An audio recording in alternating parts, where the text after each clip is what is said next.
1960 সালে মুক্তি পায় মুগলে আজম। ছবিতে অভিনয় করেছিলেন পৃথ্বীরাজ কাপুর, দিলীপ কুমার এবং মধুবালা। সেই কালোজয়ী ছবির রিমেক তৈরি করার পরিকল্পনা করেছিলেন দক্ষিণের পরিচালক কে আসিফ। তাতে তিনি ঠিক করেন আকবরের চরিত্রে কাজ করবেন অমিতাভ বচ্চনকে। আনারকলির চরিত্রে ভেবেছিলেন নেবেন ঐশ্বরিয়াকে, কিন্তু সেই ছবি আর তৈরি হয়নি। প্রযোজক নাকি বলেছিলেন মুগলে আজম তৈরি করা সম্ভবই নয়। কফি উইথ করণে এসে ভাই অভিষেক বচ্চনের স্ত্রী ঐশ্বরিয়া সম্পর্কে শ্বেতার বক্তব্য ভাইরাল। তিনি বলেছিলেন, একজন নতুন মানুষ কিংবা বাচ্চাও যদি পরিবারের সঙ্গে যুক্ত হন, আমার মনে হয় ঐশ্বরিয়ার ক্ষেত্রে তা ভালোই হয়েছে। ও তো অভিষেকের মতোই অভিনেতা।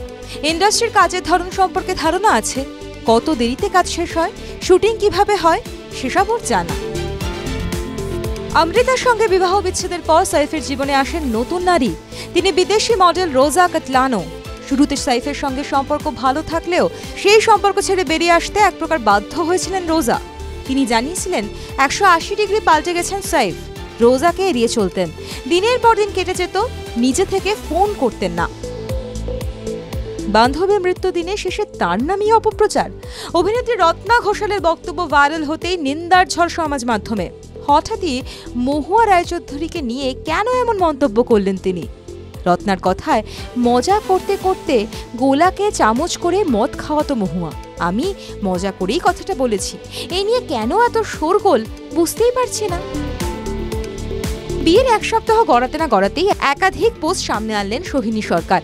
বিয়ের দিন চুটিয়ে মজা করেছেন, ফাঁকতালে নেচেওছেন খানিকটা, আর সেই মিষ্টি মুহূর্ত ভক্তদের সঙ্গে ভাগ করে নিতেই সকলে প্রশংসায় ভরিয়ে দিলেন। সম্প্রতি মুম্বাইয়ে উড়ে যান অভিনেত্রী শুভশ্রী গঙ্গোপাধ্যায়। সেখানে একটা অ্যাওয়ার্ড শোতে তিনি ইন্দুবালা ভাতের হোটেল সিরিজের জন্য পুরস্কৃত হন, কিন্তু একই সঙ্গে জল্পনা উস্কে গেল, তবে কি রাজের মতো শুভশ্রীও এবার বলিউডে পা রাখতে চলেছেন?